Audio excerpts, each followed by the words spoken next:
Please listen carefully.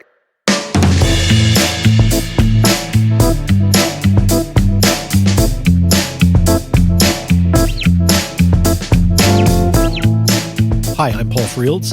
And I'm Dave Guzman. And welcome to Practical Bass, where each week Dave and I pick a topic of interest to you, the working bass player. We take it apart and look at it from a few different angles, dimensions, and aspects, and hopefully spread some knowledge to you guys out there in the listening audience and help you take your gigs and your gear to the next level. We have a weekly podcast. You get a new episode every week from Practical Bass from May to September this year. We're in our second season of broadcast. I'm really happy to be here. And if you'd like to hear any of the archives of Practical Bass, you can visit the practicalbass.com website. Any of the episodes is available for listening or download there. If you'd like to give us some feedback, you're welcome to do that as well. Just email us at podcast@practicalbass.com. And Dave and I get all that email. We love to hear from listeners. If you have a suggestion for a topic, we are absolutely game to try it. So do get in touch with us. And we hope that you will share this podcast with your friends who are bass players and also your other musician friends who are not bass players. Maybe your loved ones, maybe your dog. We're not discriminating against anyone. We want as big an audience as possible, I think. But yeah, you can easily find us on Apple Podcasts, on iTunes, Google Play Music, Stitcher Radio, or just about any podcatching app that's out there. Simply search for Practical Bass, and when the subscribe link comes, just hit it, and you'll automatically be subscribed and get a new episode every week. So what are we going to talk about this week, Dave? This week we're talking about where our hands have been spending so much time. This is a PG-rated podcast, Dave. You know that, right? Right?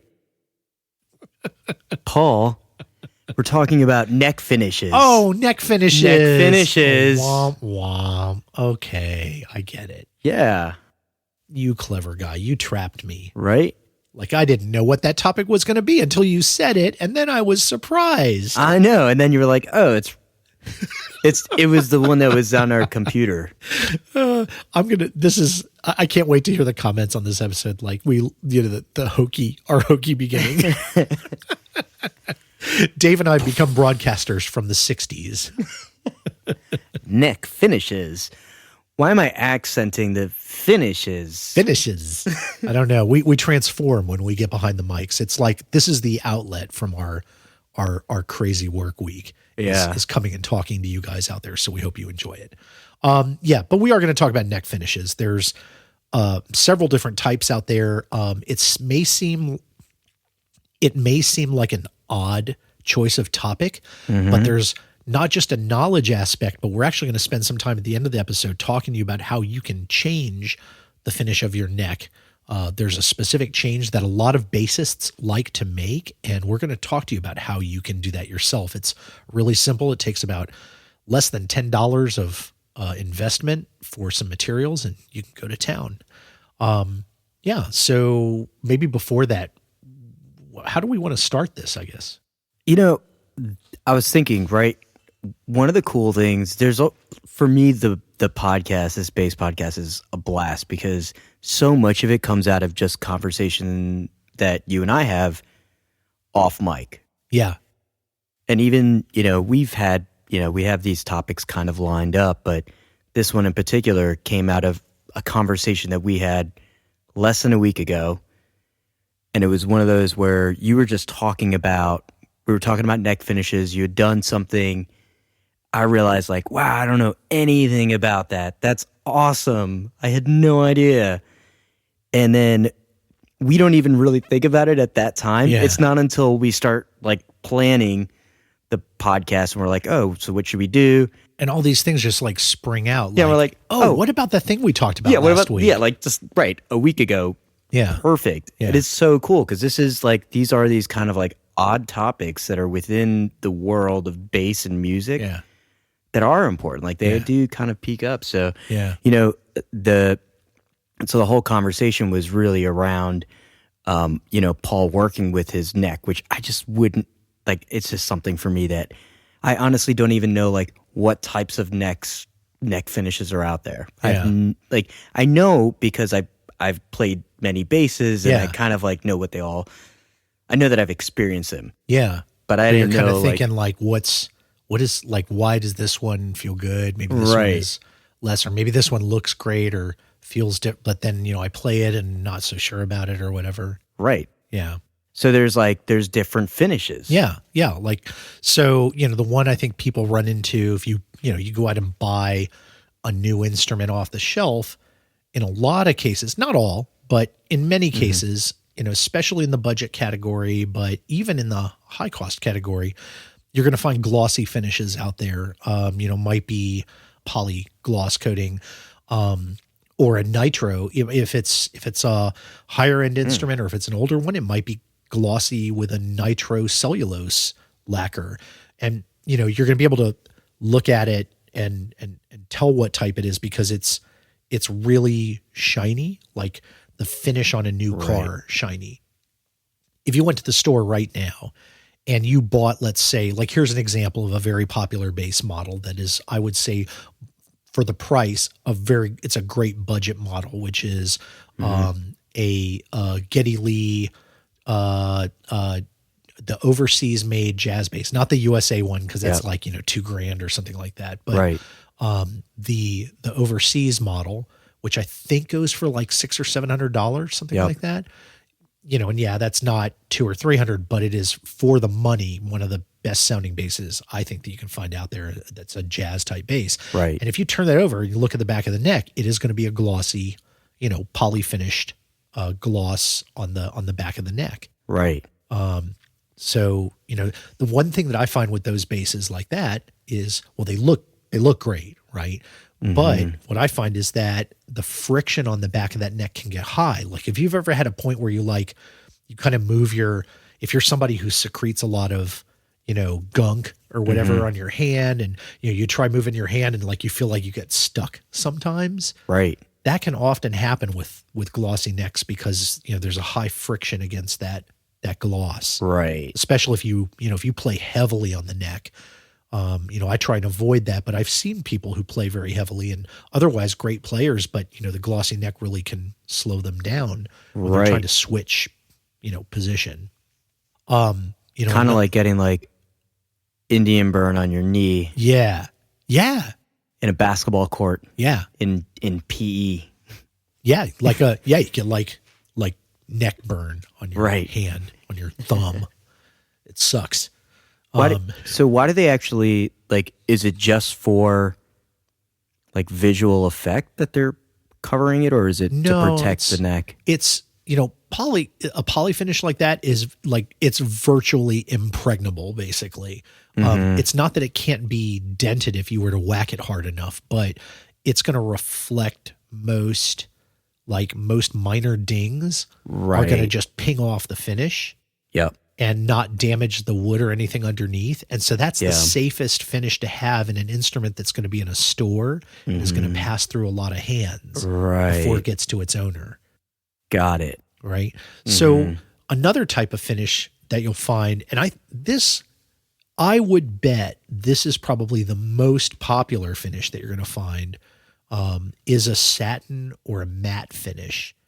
And that's going to be less shiny. It's not going to be as thick. If you look at the back of that neck, like you hold it under some lights, it's not going to reflect them as much. It's not going to be like a mirror or something like that. Lights are going to look soft or blurry in it. And it's also going to have less friction. But it still has pretty good protection against moisture.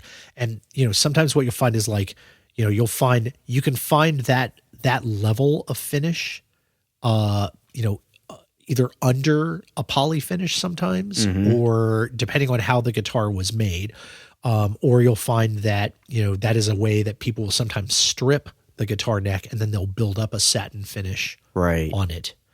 And, they're very popular because of the fact that it's, quite a bit less friction, but it still looks nice and it's still highly protective. Right. Another level of finish, maybe another level down if we want to talk about like from thickest to least thick. The next one, I guess, would be a tung oil or a linseed oil finish. And that oil helps seal the wood against moisture and other gook that might get into it. Right. It doesn't provide really as much finish, so it may not reflect nearly as much even as a satin finish. Sometimes they will, but not always. Yeah. And you're going to feel the wood a lot more than with other finishes. Like the wood, the character of the wood, you'll be able to feel it under your hands. Mm-hmm. Interesting. Right. Yeah. And I mean, so like we have, so I know people are at home listening are not going to necessarily see this, but I'm going to pass Dave a base here that's kind of got a satiny finish on it. And so he can compare that. Oh, I So, love it. Hold on. I'm going Okay. to pass you my base. One of my bases here that is out for this purpose. So that is a base that, Right. I kind of redid with Uh-huh. this sort of satiny finish. And if you want to really feel the difference, go up to the headstock and kind of behind the headstock where, I haven't touched the headstock at all. Totally. Feel the difference between running your finger and running your finger on the neck. It's actually day and night. Yeah, it really is. It really is.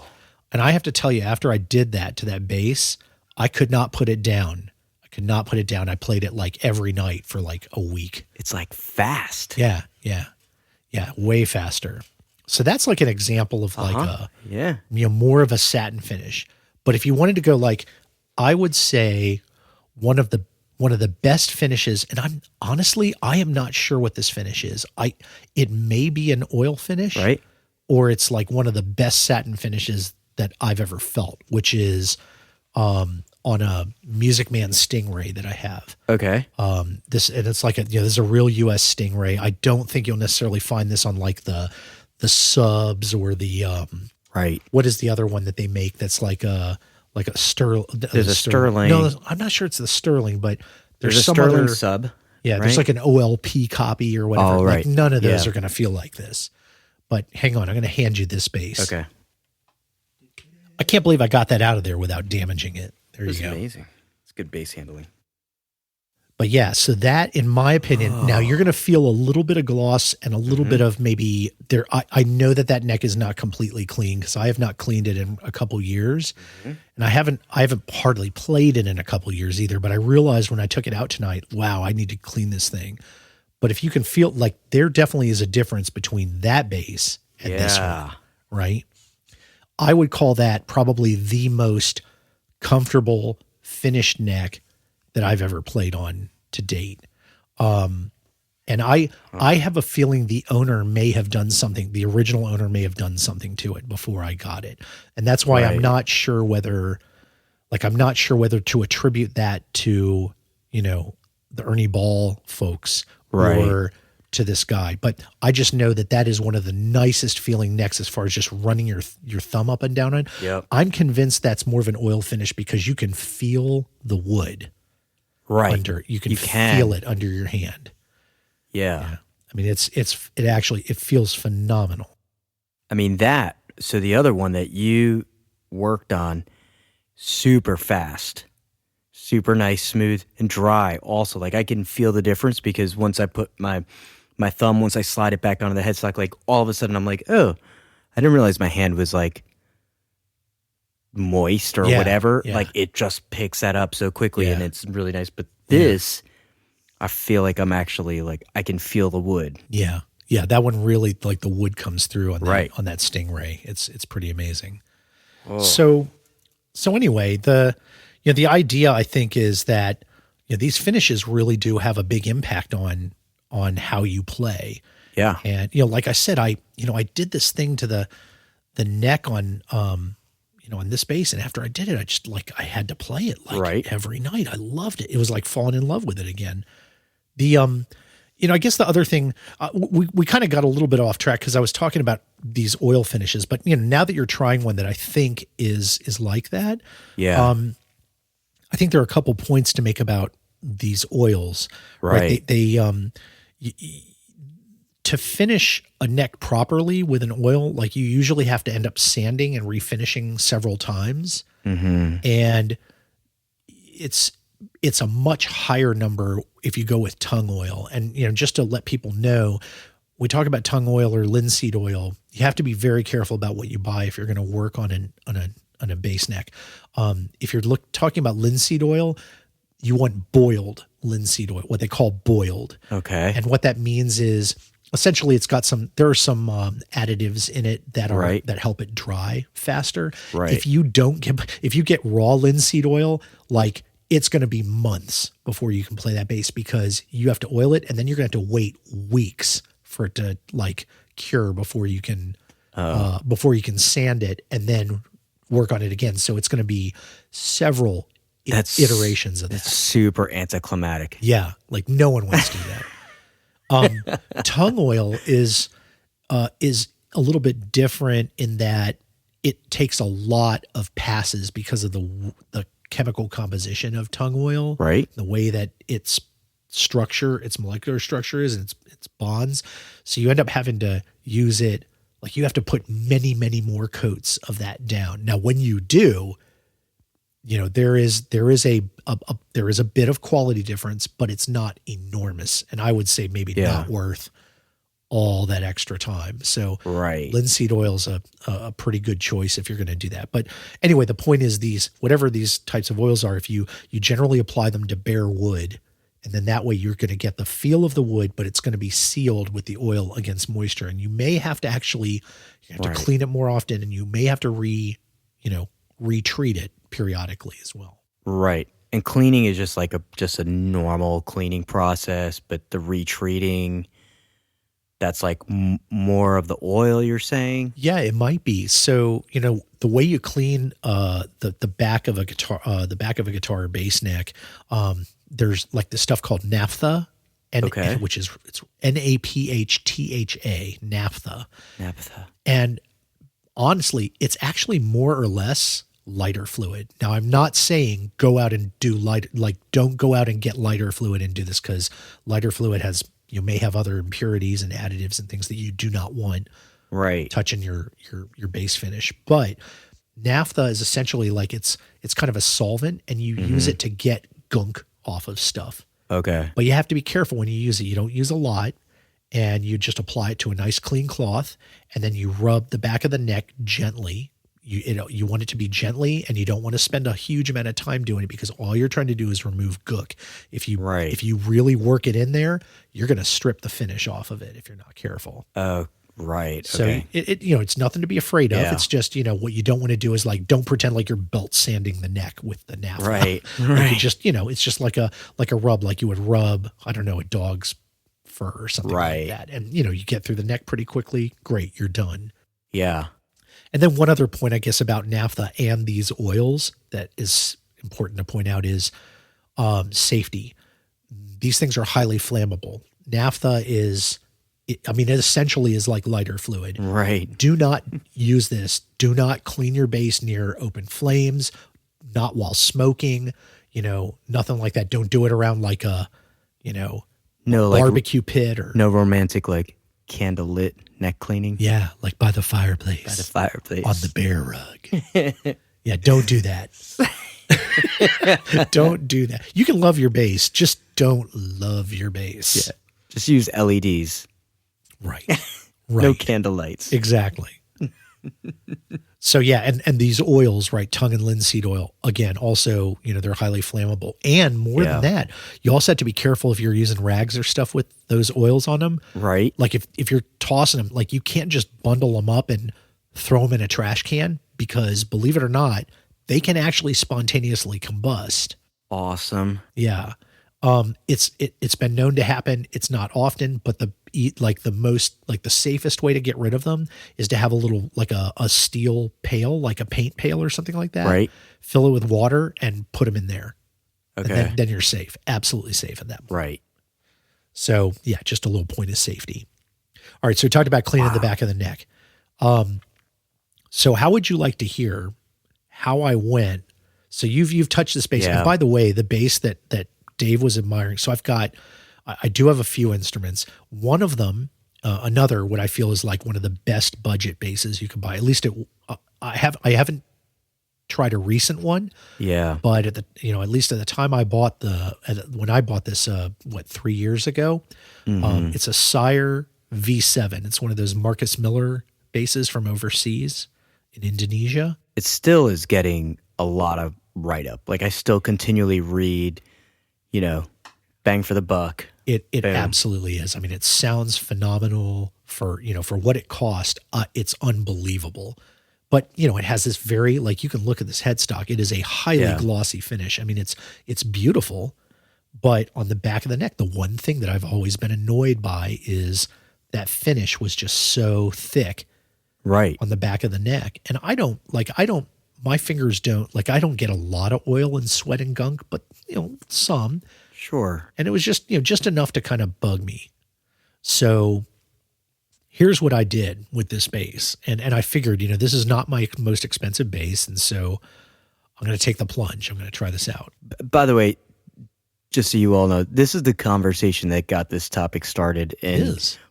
Paul started telling me this, and I started to get anxiety. Did you start to break out in a sweat? Yeah, because I'm like the one or two base guy at a time. Sand my So it's base. like, oh, but what if? You done what, Paul? You sanded your base. Oh my God. You done did it this time, Paul. You done it this time. Oh, jeepers. It's so scary. It is a cheapers moment for me. So go for it. To be honest, I'd never done it before either. So, I'd never taken I knew the difference, but I'd never taken a finish myself, down myself. Right. So here's what I did. I decided this is not, and I'm just telling people out there, what I'm going to describe here is not a radical move. It is not a complete refinishing of your base. It is simply changing the quality of the finish to something that you might find a little more enjoyable if you have a highly glossy neck. This is one way to kind of cut down on that a bit. So what you do is you need a few materials. Like I said, you're probably going to want naphtha, or if you have another cleaning solution for your neck that's made for guitar necks or finish, you can use that. That's fine. I would do not use polish. You don't want to polish your neck right before you do this. Right. But if it is actual cleaning solution, that's what you want. Yep. So naphtha is a good place to start. Just get the gunk off the back, especially if you play your bass a lot. It's going to be gunked up. You might not even be able to see it, but get it off there. The next couple things you need are a pack of 600 grit wet dry sandpaper. You can probably find it at any hardware convenience store. I found it just down the street at our local True Value. Yeah. Cha-ching. No, we're not getting any money from them. But picked up was like a couple bucks for a pack of sandpaper. 600, you want 600 grit, and maybe what they call extra fine or extra fine. That's what you want. Don't overbuy if 600 is good, I should get 1,000. That's not how it works. Right. I'm telling you, stick with the 600. You're going to be fine. And then the other thing you want is quadruple zero steel wool. And that's it'll be labeled literally $00000 steel wool. Now, or is it hashtag 0000? Hashtag quad zero. Pound. There's probably sincerely handy people out there who know what that really is. They're like, what are you talking? No one calls it that. I don't know. I'm not a handy person. So anyway, it's $00000. That's what I know. Right. Quad zero steel wool. Okay. And, and by the way, I forgot to mention something about if you're freaked out by the whole naphtha thing, if we scared you, did you know you can also use distilled vinegar to clean your guitar finish and your bass finish? That it is absolutely safe for all finishes, but your instrument might smell like a pickle afterwards. So, right. Isn't that the whole thing with vinegar? I feel like your body can be, because now my wife is drinking vinegar in the morning, a shot of vinegar. Really? You can clean your coffee maker. It cleans everything. All sorts of things that vinegar is good for. But I remember cleaning my old coffee makers with vinegar, and it's oh, cool. Now I have vinegar flavored coffee. Yeah, you got to run 3 pots through it before it even goes away. Just throw it away and just buy another one. Ugh, look. Yucky. No, but that's cool. That's a great substitute and a household product. Yeah. That is. Yeah, and you might have it just, hanging around on your shelf. But, just make sure it's distilled. You don't want to use apple cider vinegar or something like that. But anyway, so getting back to the point, I think we talked about the sandpaper, we talked about the steel wool.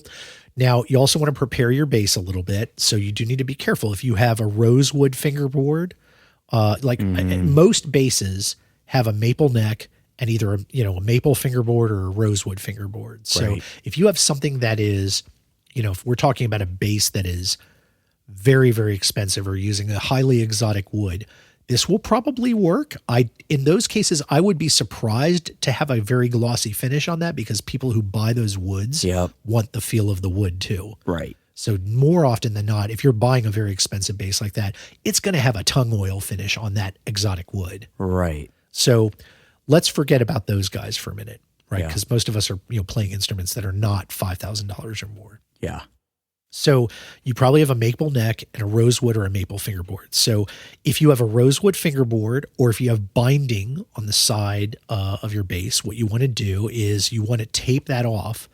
You can get painter's tape at the hardware store or plain old masking tape will work fine. It will not damage your finish. Yep. It would have to be on there for a very, very long time and go through a lot of seasonal changes before causing a problem. So tape off those things. And I know that may sound fidgety, but what you don't want is you don't want to sand your binding and cause cracks down the Right. road or, end up sanding some of your rosewood or something like that because you weren't, you didn't want to take the 2 minutes. I'm telling you, take the 2 minutes. Right.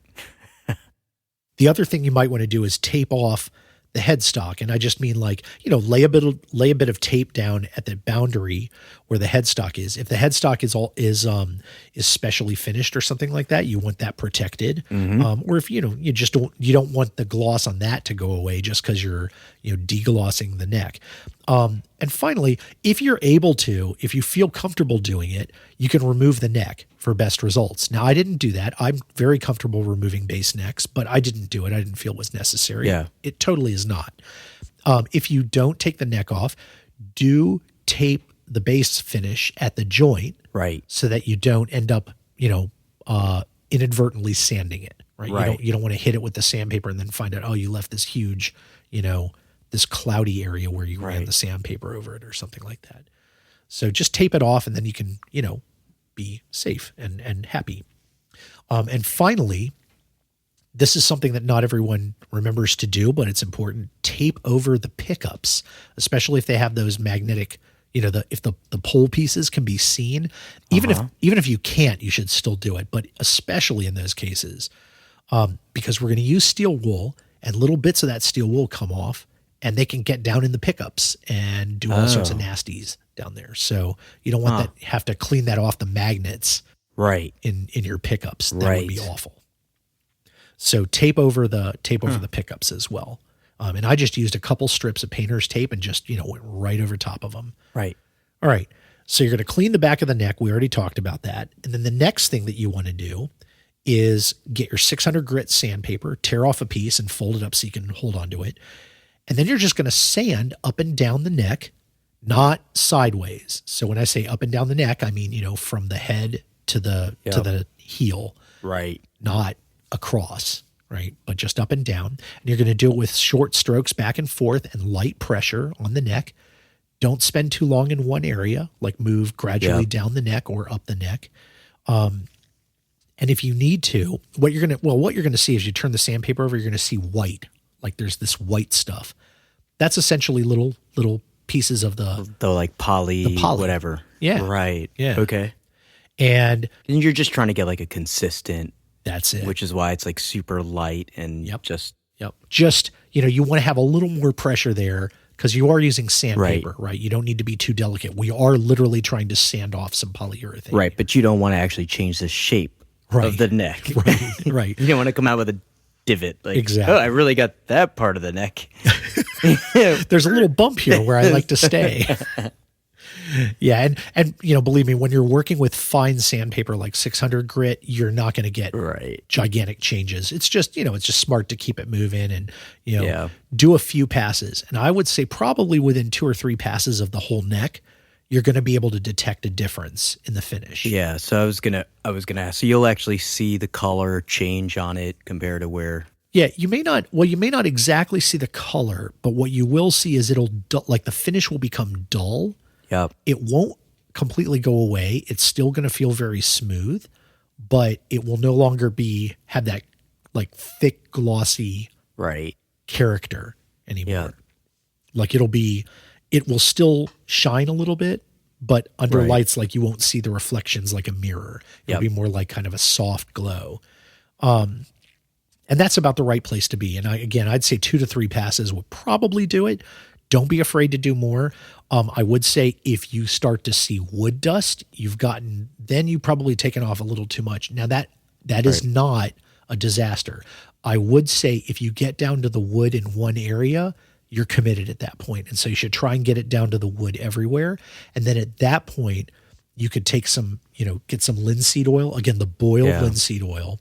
You would add that to a cloth. You kind of rub it in, gently but completely over the whole surface of the neck. And you basically leave it for about 15 or 20 minutes, and then you come back and wipe it off. Now, that is if you get too far, right? But let's go back to the point where, if you haven't gone completely crazy, even after 3, 4, 5 passes of the neck, you're probably still not going to see the wood at that point. Right. So, but you will have a big difference in the finish. So you can, again, wipe it clean with a cloth. Mm-hmm. Dry or a wet cloth? A dry cloth. Like a dry cloth. Yeah, we don't want any water introduced at this point. Just get a dry cloth and knock that out of there. And now the last thing you're going to do is get your steel wool, just pull off a Brillo pad sized bit out of your pack of steel wool. Yep. And that is even finer than the sandpaper. So now what you can do is you can dig in a little bit. You don't want to get super, you don't want to press super hard, but you don't have to be, what you don't want to do is you don't have to wuss out on the steel wool. You can use the same amount of pressure you did with the sandpaper, more or less. And what that's going to do is it's even finer, and it's going to kind of even out any little inconsistencies in what you did. Okay. Yep. Sure. So you probably don't have to do more than maybe 2 passes of the neck for that to work. You rub it the same way, up and down in short strokes, all the way up and down the neck. And then when you're done, take a look at the neck, and I can guarantee you're going to love what you see at the end of that. And then, you're going to end up playing that bass probably for the next, week with, no stopping. And, I guess there is a cleanup thing also. The tape is all still on your bass at this point. Now, before you remove the tape from your pickups, depending on how you did how you were situated, you may want to take a look at that. And if you see some, you're going to have to look pretty closely, but if you see some steel wool bits and stuff there, you might want to get a vacuum cleaner and with an attachment and just kind of run a vacuum cleaner really quickly over that area. Right. Just to pick up those little bits. Now, that rarely happens. I think if you're holding the bass upright, on your lap, and you're, literally holding it vertically, you're probably not going to see as much of that happening, especially if, you're working pretty quickly. Yep. But it's always a good idea to check. Once you've checked all that, take the tape off your bass, you're ready to rock. And if you obviously you may need to reattach the neck if you went to that trouble of taking it off. Yeah. So it's actually it's mind blowing for me because so in essence, you're just taking off a piece of whatever that poly coating is. Yeah, you're kind of eating into it a bit, basically. You're thinning it out slightly. It's still it is still there, and there is the protection that it offers, but it's no longer this thick, frictiony kind of thing. Now you've kind of changed it significantly to where it's, because you're not adding anything back after that. That's right. Unless if what you're saying is if you end up eating into the wood, different story. Now you have to create a layer. You need to give it some protection because now it's just exposed, which obviously the moisture from our hands or whatever, you got to protect your neck. Right. Absolutely. And, there are bases out there that have bare wood necks. You'll find those antique Road Warrior bases, some, old bass, and, it'll be bare wood, and, maybe it hasn't been taken care of, but it still feels fantastic because it's been polished by, a million nights of thumbs running up and down. It. And, it may feel great. You probably don't want to refinish a bass like that because part of the value is that it is exactly what it is and not, you haven't done anything to it. Yeah. But for other instruments, what I don't want people to leave here thinking that what that is that I described is a refinish. It's not really a refinishing of the base. Like all we've done is we've kind of stripped away some of the finish that's there without it being, the whole 9 yards. Kind of like a partial definish. Yeah, yeah. And also don't be scared if you do get to that point of like you end up on the bare wood. There's nothing wrong with that. People do that like on purpose, and I'm actually considering like I may do that with this base eventually, just to do it, just to say I've done it. Right. Take it down to the bare wood, and again, treating it with linseed oil or tung oil at that point, like it is not nearly as hard as it sounds. You don't need to be a craftsman to do it. But on the other hand, if it makes you uneasy, take it to somebody and let them do it, a luthier or a repair person who knows how to refinish instruments. They'll be happy to do this for you. It's really not hard at all. It may take them a few days or a week to get through all the coats of oil and sanding that have to happen. But when you get that back, you may find it's worth it. I think the way that I talked about, which literally takes like at most 20 minutes, is it's cheap, it's easy, costs you $10 in materials, and half an hour of time to do everything. And when you get done, you're going to really like the way the instrument feels. Like I can almost guarantee most bass players are going to be much happier with that kind of neck. Yeah, I can, like, the second that I put that in my and I've played that bass before. Yeah, you played it before and after now. Just my hand getting on there was like I just wanted to, get all over that neck. Set out and groove. Yeah. I want to get all over that neck. Yep. There's like no, nothing stopping you. You're kind of like, whoo, here I go. Yeah, super get down nice. on it. Get down on it. Totally. Yeah. I mean, I totally felt that way after I finished. So very cool, man. well, hopefully people, hopefully people enjoyed that. That was definitely very practical. And, we try and do a topic of different kinds of interest for you guys every week here on Practical Bass. And, whether you got something out of this episode or not, we would love to hear from you. An easy way to do that is email us at podcast@practicalbass.com. You can visit our website, practicalbass.com. You can leave us feedback on the forum there. You can contact us through our Facebook group or our Facebook page, or via Instagram or Twitter. We definitely love to hear from you guys in any way possible. If you have topics to suggest or questions that you like answered, feel free to send them our way. We'd love to answer those in viewer mail segments. So, don't be shy. And please, please, please, if there's one thing that you do, share this podcast with your musician friends and recommend it to them if you like it, and ask them to subscribe. We hope you will too. It's really easy. Just use Apple Podcasts on your phone. If you have an iPhone, or iTunes on your Mac, you can use Google Play Music on just about any device of any kind, or Stitcher Radio.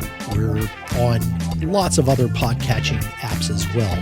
Just search for Practical Bass. And when you see our black and white logo, hit the subscribe button and you'll get a new weekly episode delivered to you with all of its crunchy goodness. And, until next time, I'm Paul Frields. And I'm Dave Guzman.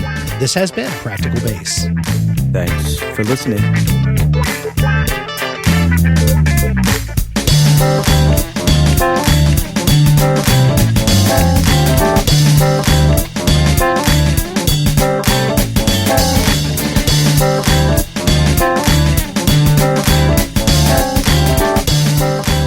I'll tell you, they're a lot quieter than the old laundry machines too. Like I really like. Yeah. But I'll tell you that when they spin up though, it definitely spins. Like the washer spins faster than our old washer ever did. It's not as loud, but when it spins up, man, it's like.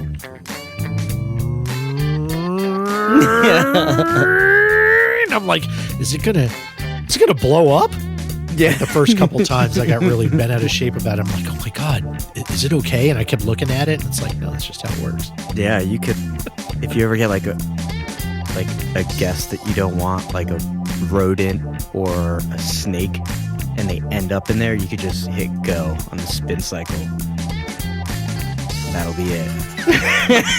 I don't know why. It'll just take them apart at the molecular level.